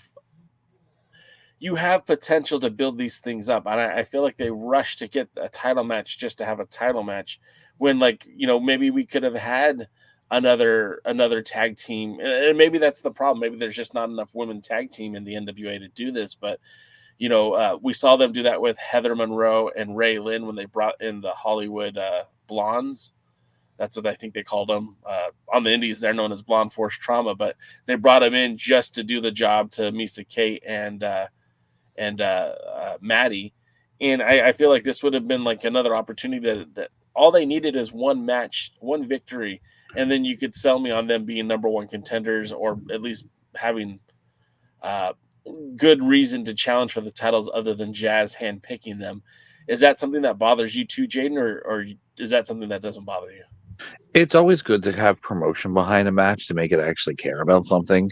They could have done stuff on the internet. They could have done stuff on this broadcast. They could have done stuff from previous week's broadcast. Everything's fresh to me with these guys, so I didn't know, if they were here or if they were not. The commentators also, I think, could have did a much better job of putting them over. I don't think they did a good enough job to make them seem like serious challenges. I never felt like Pretty Empowered was in jeopardy. And that's one of the problems, I think, with all the championship matches today, is that I never felt like the champions were in jeopardy. And it's the difference between like the old NWA Worldwide Wrestling, where something felt like it happened, and then when WCW started doing the Worldwide Wrestling, none of the matches actually felt like they mattered overall in the big scheme of things. Yeah. And that's what the NWA kind of feels like now. Sometimes it's like their TV taping nothing matters in the field of, in the overall scheme of things. It doesn't feel like these people are winning matches to get contenderships, and trying to get momentum in these championship matches really are more than just filling time. And I think that's where they really need to get over. Packages can help if they had somebody who was actually good at production for making video packages, and they could take some footage from reality wrestling, and they have some decent high quality footage. Maybe they could have got permission with that. Could have Booker T putting them over, could have Jazz putting them over actually in video instead of just saying it a second hand. They could have done a lot to really build it up and make these feel like this match was very, very important. That said, I did kind of enjoy the match. It was a decent match. I like the girls. They have some potential. People forget that America's Most Wanted, really, the former NWA World Tag Team Champions, weren't really ever a team until they started teaming with the TNA. Yeah. They were feuding with each other, and they became a very, very good tag team. And there's a lot of tag teams that end up like that, where they were two guys that feuded with each other, and because they understood each other in the ring so much, they became a very good tag team. So, maybe that's what's happening with the Queen Bees. All I kept thinking, though, as the match was going on, as I was singing the Blues Brothers skit, where the Blues Brothers were dressed as bees on Saturday Night Live, and they were singing the song, "I'm a king, bae. I'm gonna buzz all night long. A buzz, buzz." So, but that's what was sticking in my head. DK, what were your thoughts on this match? And did you feel like the match suffered because they didn't have a build to it? How am I supposed to follow up that? Wing and a prayer. Seriously, yes, it suffered because there was no build. And it was like, hey, we're bringing in this great team. We're not actually going to see you let you see them as a great team. We're just going to let you watch them lose. And as you brought up, we had the same thing with Heather and whatever Raylan was, and it was like, oh, here are people we're bringing in to lose. It's like, and this feeds into Jaden's, you don't feel like anything's at jeopardy. I mean, even in the upcoming tapings, I don't know that there's a match that just really sounds like there's a big threat of a title change. And it's just, come on, why couldn't this have been a chance to build them up for the Sarasota show? Except for then then you got to pay to bring them here, and you got to pay to take them there. But, that's the way the life works. I mean, I guess to get a free title match, so to speak, showing up not expecting anything, I guess it works. But if you're trying to sell me as a fan who's watching, I have no investment in it. And so I don't really think title's going to change it. So it doesn't just seem that important to me. Yeah, and something I always will push 100,000 times is television time should be valuable, and everything you put on television should be to increase and expand your overall product. And while the matches were good and the interest it was good, it just they could have used so much. They could have used all that time they did on that stupid moronic segment and use that to actually put things on this television that could actually build for their future.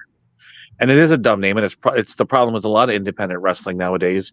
It's you go on AEW and listening to rosters of things, and there's all these tag team names, and I barely know who was who, and it's stupid. It's back then the names used to actually draw interest and be exciting. Even the Killer Bees name was something you remembered and it stuck out. Nowadays, independent wrestler names choose their tag team names and their faction names, like Sci-Fi Channel chooses its next Sharknado movie. You just throw it on a dartboard, and like 3 random words come together, and that's how they decide to come with it. All right, our new movie for this week is going to be alligators, cocaine, outer space. Okay, so we got space alligators, cocaine space alligators from outer space. Cocaine fueled space alligators. Yeah. That's how they feel like they're coming up with tag team names. They just don't think. And I hate also when they randomly just somehow mix 2 people's nicknames together. You got the Lizard King and the bear, the human bear, and now they're the lizard bears. It's so stupid that they do that stuff too. Yeah, one time I heard of a tag team where somebody took like the first part of one of the guys' last names, and then the second part of the name was the other guy's last part of his name, and it's so weird. What tag team was that? Murdoch's. That was just me being me. That took off. I don't know why that happened. It should still be a thing, by the way, and it's not. They just call them the good old boys, country ass whooping, which would have been a good name too. The good old boys. It could have been the old school empire. I mean, no, they can't be that. That's that can't be that. But they could have been the Redneck Wrecking Crew.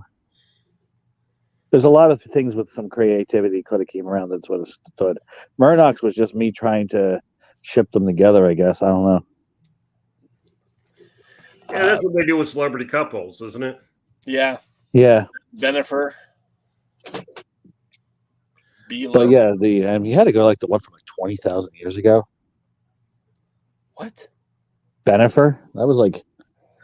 That's so old. DK was only 70 back then. Knoxtalk. That would have been amazing. Knoxtalk. That's what we're going to call him from now on. That's their new name. I don't think we can. First of all, we can't upset Heaves. Second of all, yes. Okay, the next match for the night would be, I don't know what happened first. Was it the submission match or was it the Star Search? What happened first? Do you remember, DK? No, you didn't watch it. I didn't watch it. All right, well, we'll just take this part to talk about the search for the Spectaculars. God damn, was that horrible. It wasn't good TV, and I felt like they could have done things to make it more enjoyable, but I at the end of the day, I felt like this segment robbed us of some quality wrestling. It took away time where we could have had another match. If you're going to do something like this, why not put Paul Burchill in a triple threat match against the other 2 people, and then the winner of that match would be the new member of Spectaculars? That would have been a perfect way to solve it, and you would have got some decent wrestling out of it. It was really not good. But Jaden, why don't you tell me what you thought about it? First of all, Billy Corgan made himself completely uncool and looked like somebody was Doctor Who cosplaying, but they ordered their costume on Wish. He was really cold, man. It was cold in that studio. It was, yeah, it was. So was the production, and so was the idea. This was just so stupid. Instead of going through this, whoever came up with this, whoever wrote this, honestly, just go to Antarctica naked and just sit there. You're better off. What you've done. It sucked. I was going to call it some kind of excrement that slides out drizzlingly. That's what I was going to call it. I appreciate you not. Yeah, it was stupid, honestly. That's why I said the people that came up with that just need to walk headfirst into a wood chipper. I want to know. I want to know if after that segment was over, if Billy did a fist pump and said, "Fuck yeah, we did it. We got it. That was awesome." I think the Good cocaine job, segment was everybody. better. Huh? Thought the cocaine segment was better. I want to know like the thought process, like who signed off on it. Obviously, Billy was there, so I guess he had to have signed off on it. But like, Pat Kenny didn't say, "Hey, wait, Billy, maybe we shouldn't do this." Joe Galley didn't say, "Hey, boss, maybe this." Nobody says that to him, and that's apparently the problem. And when they do, he gets pissy at them and gets rid of them. You talking about anyone I know? Half the damn roster, apparently. DK, you didn't watch any of it, right? You just skipped it. Not one bit. You did. I will say I was surprised to see Billy there as part of it. Yeah. I mean, that shocked me, but not enough to go, well, he might make it interesting, or why is he there? It was like, I ain't doing this shit. It felt like a Dixie Carter moment. Yeah. Dixie Corgan, that's what it is right now. It felt like a Dixie Carter, like somebody wanted to put themselves out and put themselves on television, and this is what they came up with. It's like somebody watched SCTV after getting severe brain damage and deciding that's what they want to try to redo. I feel like Billy Corgan would have been a great person to purchase Wrestling Society X. Yeah, somebody said that on the Discord. Do we have a link to that Discord, by the way? Yeah, actually, I do have the link to the Discord. I think it should populate here. Nope, that's not it. But God, it was stupid. Wrestle Society X. I mean, I love Wrestle Society X. It wasn't great, but I enjoyed it at least. This wasn't Wrestle Society X. This was like, this is where good ideas go to die. Yeah, no, it wasn't. Wrestling Society X, the reason why I even bring it up is because there are some parallels to what they did to what I think they did a lot of drugs too, apparently. What I think Billy would have enjoyed, like there was a whole rock and roll wrestling connection, which I mean, with the NWA touring with the Smashing Pumpkins, there's something there in terms of a rock and wrestling connection. Of course, Billy Corgan being there absolutely is part of that rock and wrestling connection. The other thing that I thought would have been where they have some parallels is, Billy Corgan's a huge Vampiro fan. He said so when he was in Mexico and he was interviewed by the press conference. He was interviewed and had only positive things to say about Vampiro, and Vampiro was the world champion there. The other thing they did was a lot of over the top moments. They had the Piranha Tank match. I don't even know if that ever made it to air. It did. It was stupid, but I saw it. They had the exploding ring match. A lot of that stuff was just kind of bizarre. There were so many different tag teams that Billy could have broken up. And ultimately, there was a lot of up-and-comers that got their start there and could have been something, had that promotion stuck around, we might have seen something come of it. And I just kind of feel like it fits Billy's booking style, kind of Billy's image, more so than the NWA. But I digress. That's not really what we're here to talk about. So then so that segment sucked. And that to me stopped this show from being like an A to probably like a B-. Because I was very content with everything else. I was even content with this match. Blake Troop versus Koa Laksamana with Khalees. And of course, Chris Silvio in the corner of Blake Troop as he wanted to redeem himself in a submission match. This wasn't a bad match either. I kind of enjoyed it. I don't know of Koa Laksamana's past or what he did prior to joining the NWA, but there was a lot of more like old school collegiate style of wrestling, more Greco-Roman style of wrestling, and I felt like this was a very interesting take in this match. And of course, Blake is a lot bigger, a lot stronger. Maybe not even a lot stronger, just a lot bigger, and he was able to kind of maneuver Koa around the ring a lot. But I thought it was a fun match, and it wasn't. I wasn't insulted by it. It was fun. Jaden, what did you think of this one? Did you watch this one? I did. I paid a little bit of attention here and there to it. It was okay. Every time they say Silvio, I start singing Silvio. Oh. I don't know why it just seems to my head, but I don't know. Silvio didn't do anything for me, so I think that was a distraction. And they didn't do, I don't think, anything with the girl's name. I just can't think of now. Yeah, she didn't. She was kind of a non-factor. She's a cheerleader on the outside. Yeah, and again, if you're on television, if you're going to be there, everything should be there for a reason and important, and she wasn't. It's a win. I think I could see some potential in Blake Bulletproof Truth, even though his name is stupid. But you tell him that. I'm not telling him that. I'll tell him it's stupid. You want to make money? That's not going to make money. You might as well be named Mark Jabroni. Well, his name is Mark. His name is Blake Troop. Like that's his legit name. Yeah. So right. Larry Whistler was Larry Zbyszko. You think he would have been the living legend when he called himself Larry Whistler? Terry Bollea. Do you think Terry Bollea is going to be the lead the WWF into the domination that it had? I don't know why not. They wanted to give him an Irish last name, but like, weren't Italians a bigger thing in the Northeast at the time? No, there's a lot of Italians in the Northeast too. So there are a lot of Italians. There's a lot of Irish in the Northeast too. So that's a thing. Especially in New York. Not as much as in Boston, though. DK, you're being awfully silent. What did you think of the, as our pal Mike in the chat said, pretend playing MMA? What did you think of this one? I think the announcers said something that you shouldn't say or do. What they do? In these type of situations. They brought up that in MMA, these two men wouldn't even be in the same yes class. Okay. And that, they wouldn't be facing each other. And, the one's so much huger than the other and everything like that.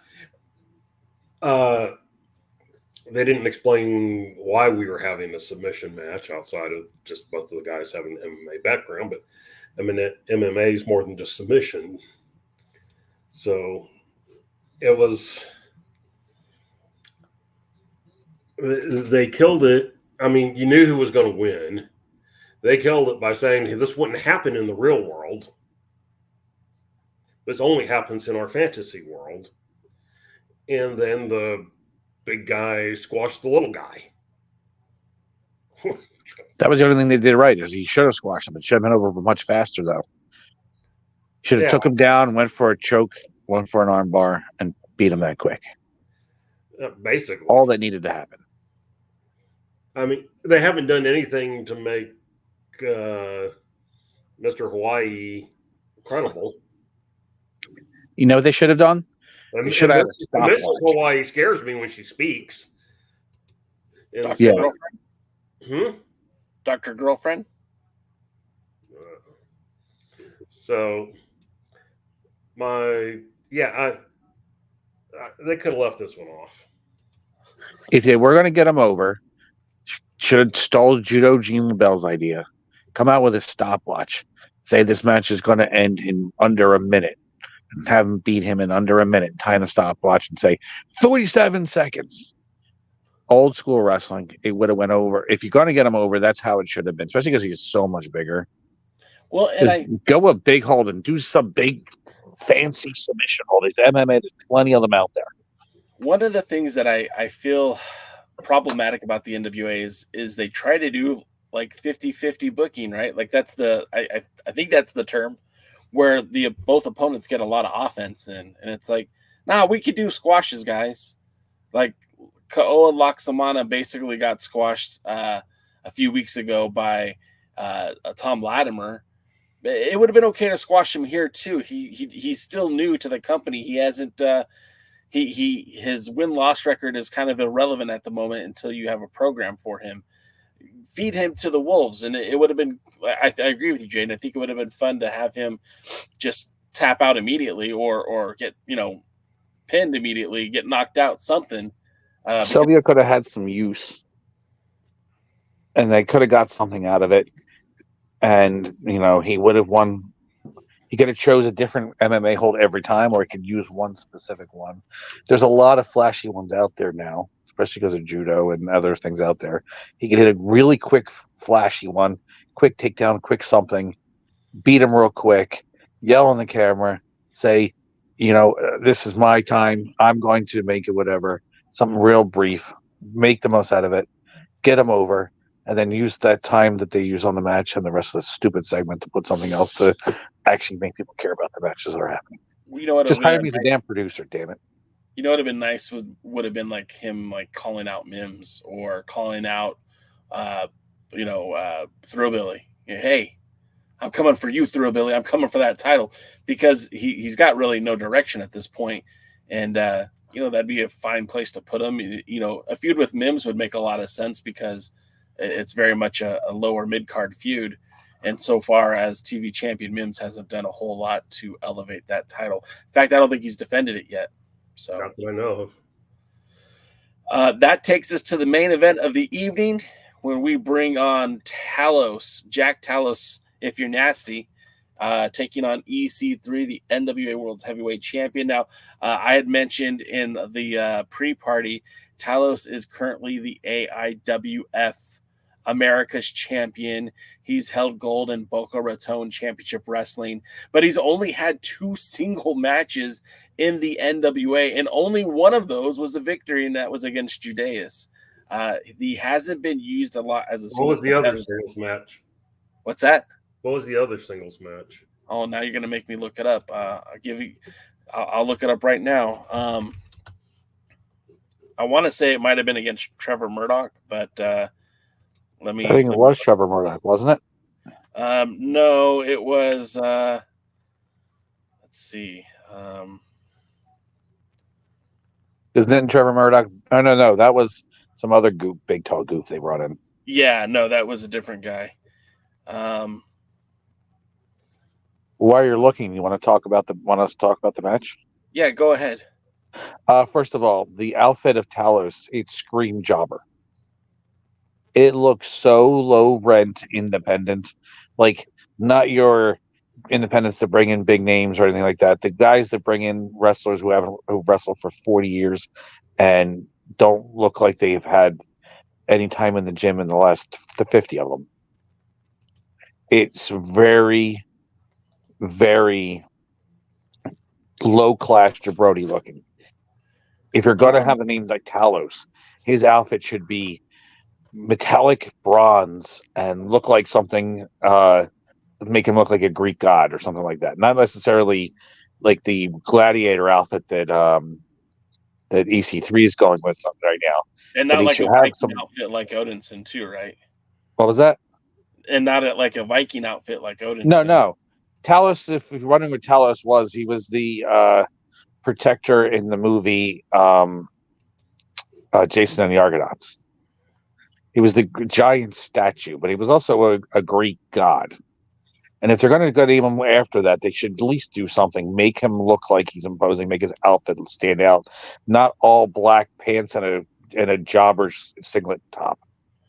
By the way, it was Blake Bulletproof Troop was the one that defeated him. So he's 1-1 in the NWA as a singles competitor, with a loss to Blake Troop, who was wrestling Ka'oa Laksamana on this card. Talos was wrestling the world's heavyweight champion. Wow. Hey, we have breaking news. Let's hear it. Apparently, we have more matches announced for Saturday. Is that on Twitter? Facebook, I'm looking at right now. We have NWA World Tag Team Championship matches. Blunt Force Trauma with Aron Stevens defend the title against the Fixers. NWA World Women's Tag Team Championship match, Pretty Empower versus Misa Kate and Ruthie J. All right. NWA US Tag Team Championship match as the Brothers of Funstruction challenge the Immortals. Okay. I hate the Brothers of Funstruction. That's all right. It's still a decent match. They've had some notoriety as of late. They're not a random team that was thrown together. Knox and Murdoch will take on the New Country Gentlemen. Whoa, okay. What's the new name for him? Doxmar? Dox Knox. Dox Knox, yeah. Or no, Knox Dox. Joe Alonzo will face Alex Misery. Which We means saw Alex Misery at Salwin as part of that 5-man thing. Did we? Okay. Yeah. He looks miserable. But not in a good way. And a 6-man tag team match where the national champion and his 2 lackeys, the Southern Six, versus the Miserably Faithful. Wow. Judea's Really pulling out all the stops for this one. Al and Gimp, who are all now back in the good graces of Father James Mitchell. You have to throw out the record books when you have the Southern Six taking on the Miserably Faithful. Yeah, it's no holds barred. All moves are legal.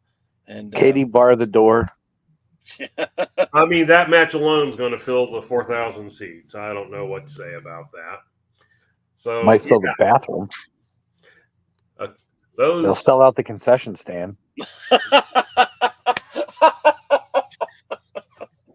That's good. I wasn't prepared for that. So yeah, that's our breaking NWA news. You heard it here first. This just handed to me.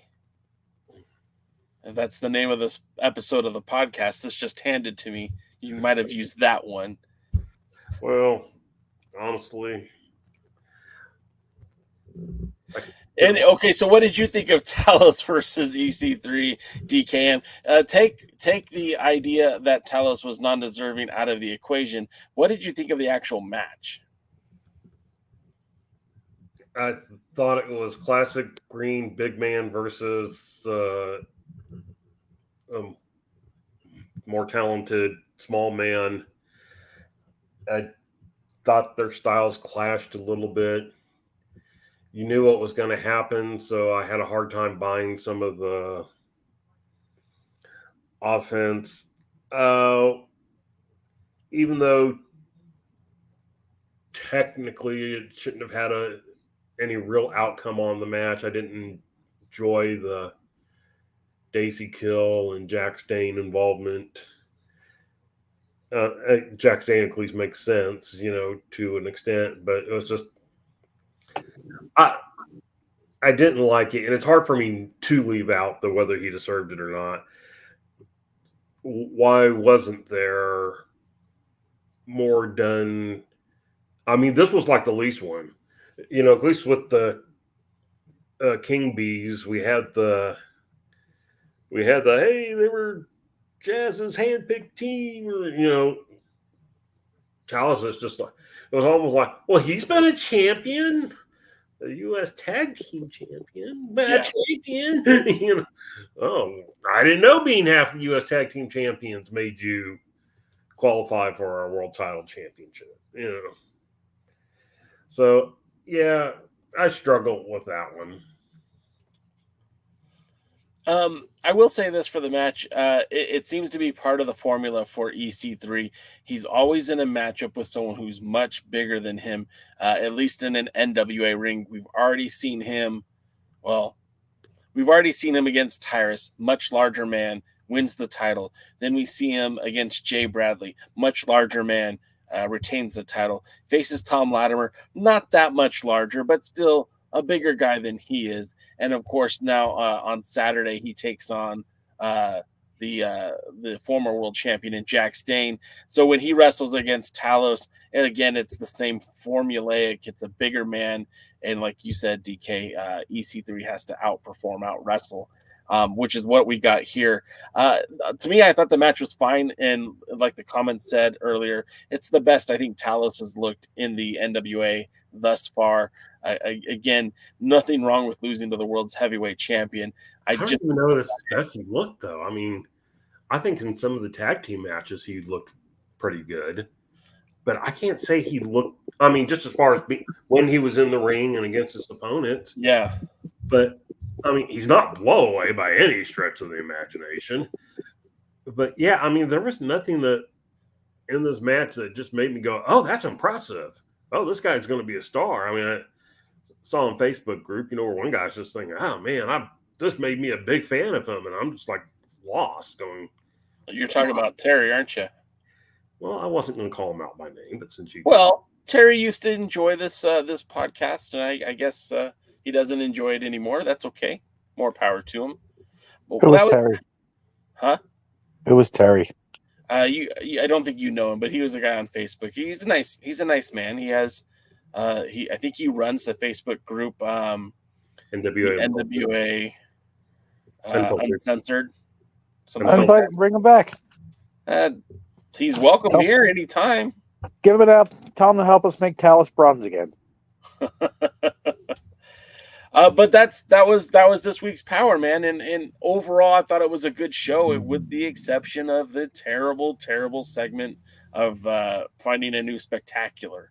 It was spectacularly stupid. What were your thoughts overall on the show, Jaden? Give it a grade and why? A C, maybe a C plus. It probably would have been a B if the stupid segment, maybe like a B plus even. Okay. I like the fact that I even paid attention is literally the 3 championship matches. I just wish they would have made the championship matches mean something more.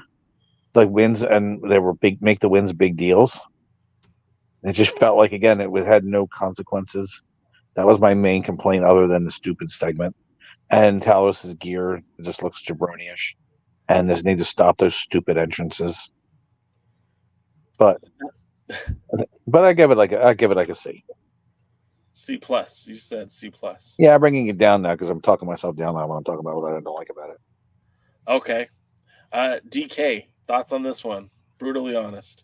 I thought it started strong. I mean, I'd probably give it a B plus, for the first part, the first match and everything like that. And then just kind of, in my view, it steadily declined. Now, since I didn't watch anything to do with the spectacular, I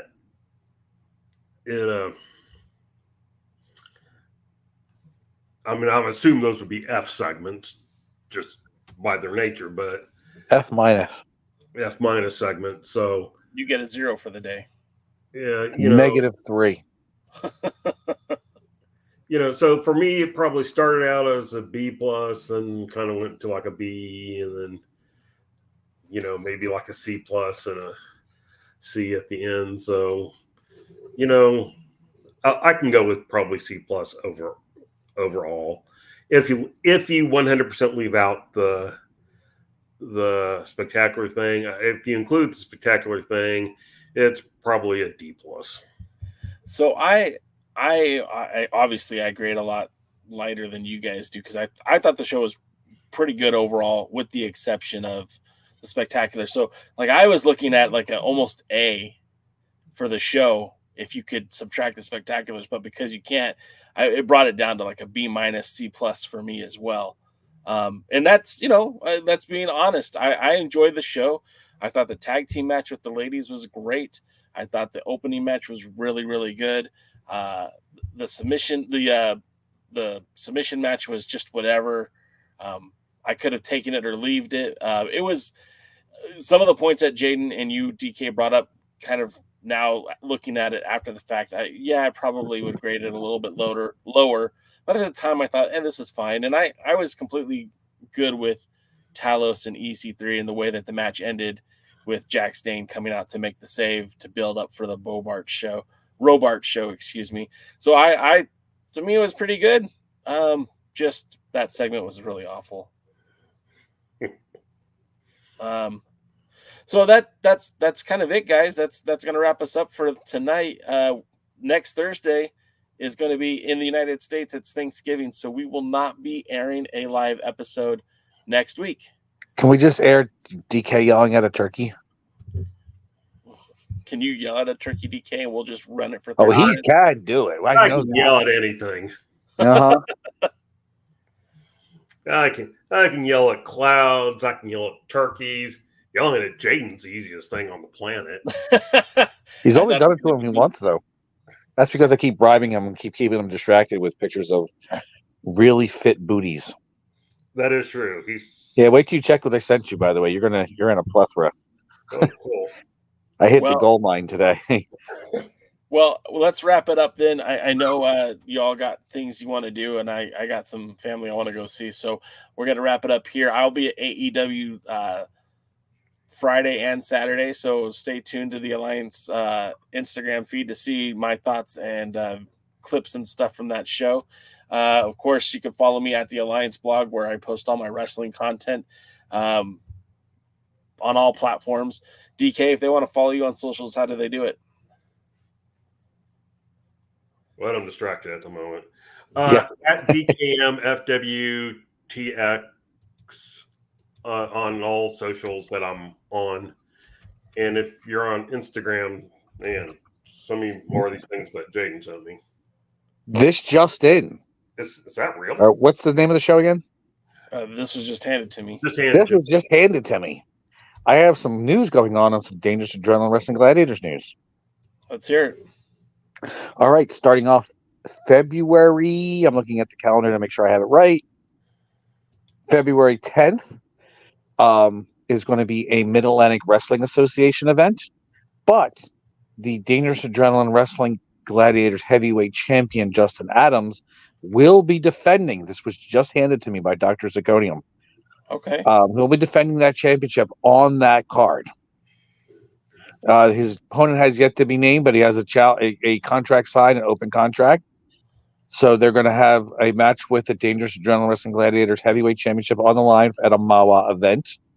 That is in, I forget already. It's in New Jersey. That's about as much as I can tell you. I know it's at a VFW hall, but I know I'll have more information because unfortunately Dr. Zirconium didn't write it on the paper. So I'll make sure to look that up and have it for the next podcast that we actually do. Oh, maybe instead you should make an omnibus of all my funniest things and all the DK slipping outs and all the stuff and put it on as edit together an omnibus of just the funniest stuff. I don't have time. If it's the funniest stuff, won't we need something to fill like the other hour and 53 minutes? First of all, I said a lot of things that have everybody chuckling. But there was that, the Dangerous Adrenaline Wrestling Gladiator Championship match. Dog is returning to Rowan University on Thursday evening, April the 11th. So Dog is returning to Rowan University. Already signed is Dangerous Adrenaline Wrestling Gladiator Heavyweight Champion. Currently, it's Justin Adams. I don't know if he's going to be the champion by then, but he's the championship will be defended on that event. Also, the World Wrestling Grand Prix Heavyweight Championship with Chris Steeler. The Old School Empire will be there. The Dog Tag Team Champions. Breaker Morant is signed. Former champion Breaker Morant's going to be there. I know there's going to be like some big time stars they're going to negotiate soon. They're going to announce. There's still a negotiation on what's going on that. But that's really cool because, the Rowan events, if you check out our Instagram page, not Instagram, sorry, our YouTube page, look at some of those matches from the Rowan University and listen how hot the crowd is and how much excitement there is. Plus, Dave Dog gets beat up all the time. I want to know if the mascot's going to be back to beat up Dave Dog because that was... Well, that's actually not that event. Oh. That's going to be on April 24th because that's when Dog returns to Rowan College of Burlington County, which is an affiliation of Rowan University. And that's where Barry, the Gladiator, or the Crusader, I'm sorry, he was the one who beat up Dave Dahl last time with his butt hanging out. And you can see that on Dog Pro Wrestling YouTube channel, which the link is right there on in the chat right now. But so there's going to be an event there. And already I can tell you some wrestlers that are signed. There's going to be Ring of Honor and NWA superstar Rhett Titus. Nice. There's going to be OVW Ring of Honor and WWE superstar Tank Tolan is going to be there. Oh, yeah, Tank Tolan. And then, former WWE superstar and a person who's wrestled a lot in California, Ricardo Rodriguez. Oh, yeah. My boy. Tell him Jay said hi. I will. Does he know you? I think so.